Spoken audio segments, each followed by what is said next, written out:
وہ ہوگا، معاملہ ہوگا. جس کے ساتھ نماز نہیں ہے وہ کفر کے ساتھ جو معاملہ ہوتا ہے ان کے ساتھ وہی معاملہ ہو جائے گا. کفر و ایمان کے درمیان میں حد فاصل اللہ کے نزدیک نماز. اس آیت میں فرمایا اقیم الصلاۃ، نماز قائم کرو طرفی النہار، دن کے دو سروں میں. طرفین، نہار کے طرفین میں. نہار کے ایک طرف فجر سے شروع ہوتی ہے نماز فجر. نہار کے آخری سرا جو ہے وہ مغرب میں ختم ہو جاتے ہیں تو نماز مغرب. تو طرفی النہار، دن کے دو سروں میں نماز فجر کا ذکر آیا، نماز مغرب کا ذکر آیا. وَزُلَفًا مِّنَ اللَّيْلِ، اور رات کے کچھ حصوں میں. رات کا کچھ حصہ عشاء ہے. عشاء مغرب کے بعد جب رات ہو جاتی ہے، تاریکی چھا جاتی ہے، اس وقت عشاء کی نماز کا وقت ہوتا ہے. تو عشاء کی نماز جو ہے وہ رات کو پڑھنا ہوتا ہے، رات کے کچھ حصے کے بعد، یعنی رات کے ابتدائی حصے میں نماز عشاء پڑھنا ہے. اور دن کے آخری سرے میں مغرب پڑھنا ہے، دن کے ابتدائی سرے میں صبح کی نماز پڑھنا ہے. تو 3 نمازوں کا وقت ہے. 5 نماز کا وقت جو ہے قرآن میں نہیں ہے. بہت سی متعدد آیات ہیں، اس میں سے آپ 5 نمازوں کا وقت صریحاً نہیں اخذ کر سکتے قرآن سے. یہ سنت میں اور سیرت میں اور اجماع مسلمین میں 5 وقت نماز جو ہے وہ مختلف ہے. بعض لوگوں نے کوشش کی ہے اسی آیت سے 5 نمازوں کا وقت نکالنے کی. طرفی النہار میں ظہر اور عصر، اس میں ظہر اور عصر کے لیے کوئی گنجائش نہیں ہے. ظہر عصر طرفین میں بھی نہیں، نہ زلفا من اللیل میں. ظہر اور عصر جو ہے وہ ظہر نصف نہار میں ہے، اور عصر جو ہے وہ اس کے بعد ہے. وہ بھی آخر دن کے آخری سرے میں نہیں ہے. عصر کی نماز، ظہر کی نماز بھی کسی سرے میں نہیں ہے دونوں نماز. نہ زلفا من اللیل میں ہے، کہیں بھی نہیں ہے. لہذا اس آیت سے 5 نماز نکالنا ضروری نہیں ہے. 5 نماز واجب ہے. دیگر جو قطعی اسلامی جو ثوابت کہتے ہیں، ثوابت کے ذریعے ثابت ہے 5 نماز، اس میں سے 5 نماز نکالنا ضروری نہیں ہے. ان الحسنات یذہبن السیئات، نماز قائم کرو اس لیے کہ نیکیاں جو ہے وہ گناہوں کو مٹا دیتی ہیں. یہ قابل توجہ ہے. ان الحسنات، نماز کے بعد کہا ہے نا کہ نماز قائم کرو، کہ نماز وہ نیکی ہے، شرح نے نماز وہ نیکی ہے کہ جس سے تمہارے گناہ جو ہے وہ دھل جاتے ہیں. یذہبن، ختم کر دیتی ہیں.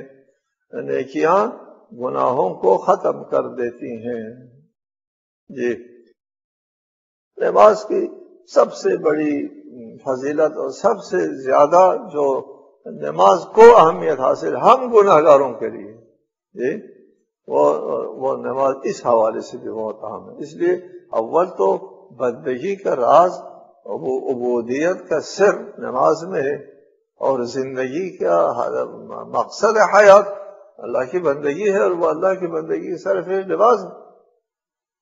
لیکن ہم جو گناہگار بندے ہوتے ہیں، ہمارے گناہوں کے لیے معافی اور بخشش کا ذریعہ بھی نماز ہے. کیا بات! رسالہ مآب نے فرمایا کہ اگر تمہارے گھر کے سامنے ایک نہر ہو، اس پر 5 مرتبہ کوئی نہائے تو کیا اس کے جسم میں کوئی میلہ رہ جائے گا؟ لوگوں نے کہا یا رسول اللہ نہیں رہے گا. وہ کیا چیز ہے؟ فرمایا نماز. ایک شخص آتا ہے رسالت مآب کی خدمت میں اور کہتا ہے یا رسول اللہ اذنبت فاقم علی الحد، میں نے گناہ کیا ہے، حد والا گناہ کیا ہے، میرے اوپر حد جاری کرو. فرمایا افصلیت معنا، ابھی ہمارے ساتھ تم نے نماز نہیں پڑھی؟ کہا یا رسول اللہ نماز پڑھی، ابھی نماز. پھر وہ گناہ دھل گئے. اگر میرے ساتھ تم نے نماز پڑھی ہے تو تمہارا یہ گناہ دھل گیا، حد وقت جاری نہیں کریں گے. ٹھیک ہے جی. حضرت امیر المومنین علیہ الصلوۃ والسلام ایک مرتبہ لوگوں سے سوال فرماتے ہیں ایت آیت ارجع عندکم، تمہارے نزدیک سب سے زیادہ امید افزا آیت کون سی ہے؟ کسی نے کہا ان اللہ لا یغفر ان یشرک بہ ویغفر ما دون ذلک، خدا شرک کو معاف نہیں کرتا، باقی سب کو معاف کرتا ہے۔ آپ نے فرمایا اچھی ہے لیکن میرا مقصد یہ نہیں، یہ آیت سب سے زیادہ ارجع آیت، سب سے زیادہ امید افزا یہ آیت نہیں ہے۔ دوسرے نے کہا قل یا عبادی الذین اسرفوا علی انفسہم لا تقنطوا من رحمت اللہ، آپ نے فرمایا یہ بھی اچھی ہے لیکن وہ ارجع آیت، سب سے زیادہ امید افزا آیت یہ نہیں ہے۔ تیسرے نے کہا وَمَن يَعْمَلْ سُوءًا أَوْ يَظْلِمْ نَفْسَهُ ثُمَّ يَسْتَغْفِرِ اللَّهَ يَجِدِ اللَّهَ غَفُورًا رَحِيمًا، فرمایا حسن، مگر یہ بھی وہ آیت نہیں ہے۔ چوتھے نے کہا وَالَّذِينَ إِذَا فَعَلُوا فَاحِشَةً أَوْ ظَلَمُوا أَنفُسَهُمْ ذَكَرُوا اللَّهَ فَاسْتَغْفَرُوا لِذُنُوبِهِمْ، کہا یہ بھی اچھا ہے لیکن منظور یہ بھی نہیں ہے۔ پھر لوگوں نے کہا یا امیر المومن پھر آپ فرمائے کون سی آیت قرآن مجید میں سب سے زیادہ امید افزا ہے؟ تو آپ نے فرمایا یہ آیت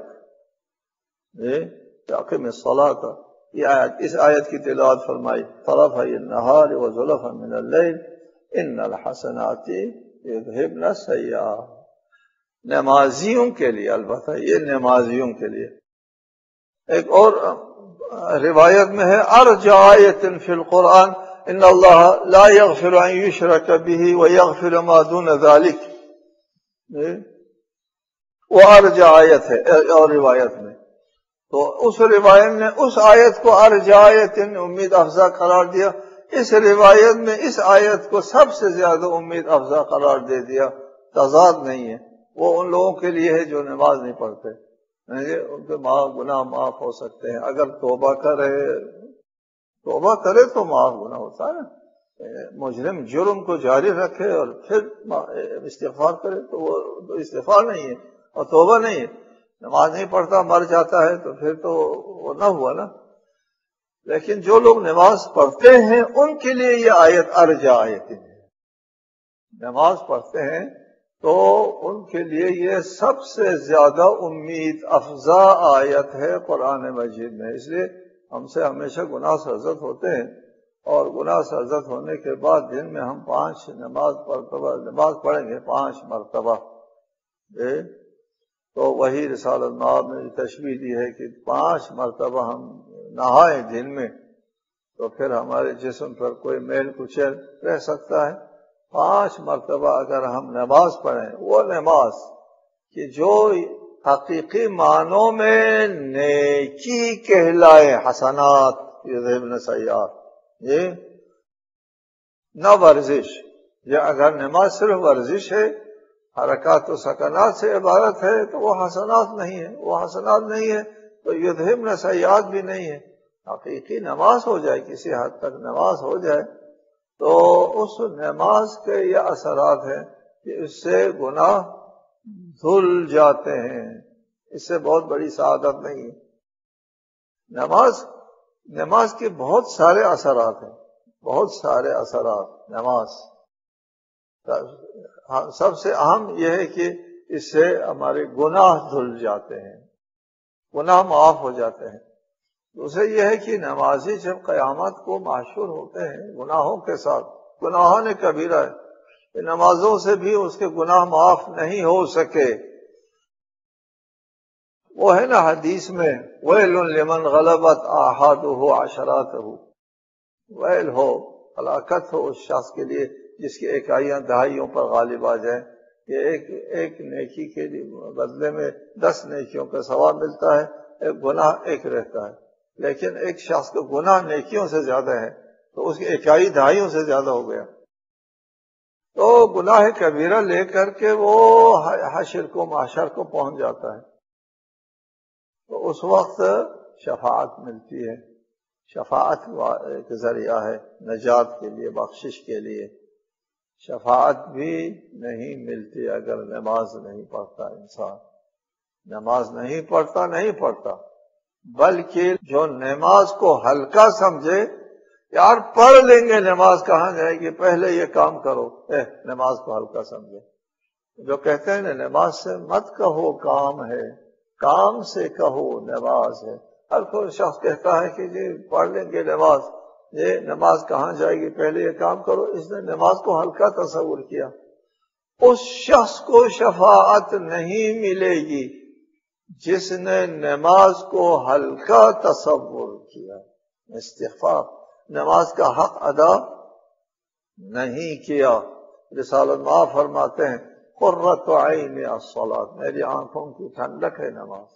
یہ نماز اللہ تعالیٰ کی طرف سے ہمارے لیے بہت بڑی عنایت ہے، بہت بڑی سعادت ہے، کوئی مشکل کام بھی نہیں ہے۔ البتہ نماز ہونا چاہیے۔ نماز کے اثرات ان الصلاۃ تنہی عن الفحشاء والمنکر، یہ اس کے مؤید ہے، اس آیت کی مؤید ہے کہ نماز جو ہے وہ فحشاء و منکر کو دور کر دیتی ہے، روک دیتی ہے، آنے نہیں دیتے فحشاء و منکر کو۔ اور یہاں فرمایا کہ نماز جو آئی ہوئی فحشاء و منکر ہے اس کو بھی مٹا دیتی ہے۔ دو کام ہے نماز کے، تنہا بھی ہے اور ادھر کیا ہے، اذہاب، یہ دور کر دینا۔ دور کرنا اس وقت ہوتا ہے جب آ چکا ہے، فحشاء و منکر آ چکا ہے، بس چکا ہے ادھر، یہ اس کو دور بھی کر دیتی ہے۔ اول تو آنے نہیں دیتی، نماز آنے نہیں دیتی، تنہا عن الفحشاء والمنکر۔ اور ثانیاً اگر آ گئی ہے کسی وجہ سے تو پھر نماز جو ہے ان کو مٹا دیتی ہے، وہ گناہ دھل جاتے ہیں نماز کی وجہ سے۔ یہ دو اہم خصوصیات ہے جو نماز کے اوپر مترتب ہوتی ہیں۔ یہ دو اہم خصوصیات مترتب نہیں ہوگی جب تک نماز نہ ہو۔ نماز کب نماز ہوتی ہے؟ نماز میں کہا کرتا ہوں، امام زین العابدین علیہ السلام نماز پڑھ رہے تھے تو آواز جو ہے وہ دوش سے اتر جاتی ہے۔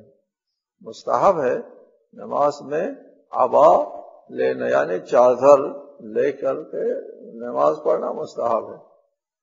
چادر اتر گئی، مولا نے دوبارہ چادر نہیں لی۔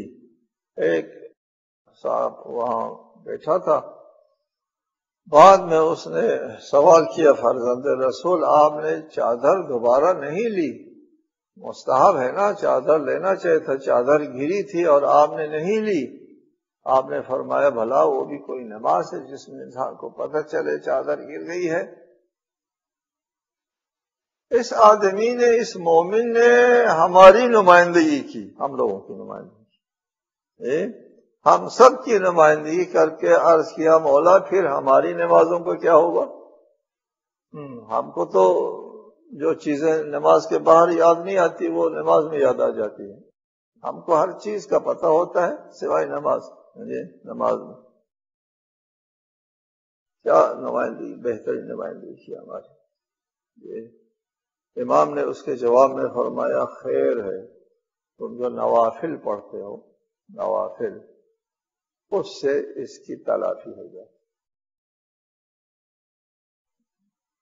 کتنی بڑی رہنمائی ہے مولا کی طرف، ہمارے ائمہ کی طرف سے۔ اور پھر ہم لوگوں کے لیے نوافل کس قدر ضروری ہے، نوافل ہمارے لیے بہت ضروری ہوا نا، جس سے نماز کی تلافی ہوتی ہے، نماز کا نقص پورا ہو جاتا ہے۔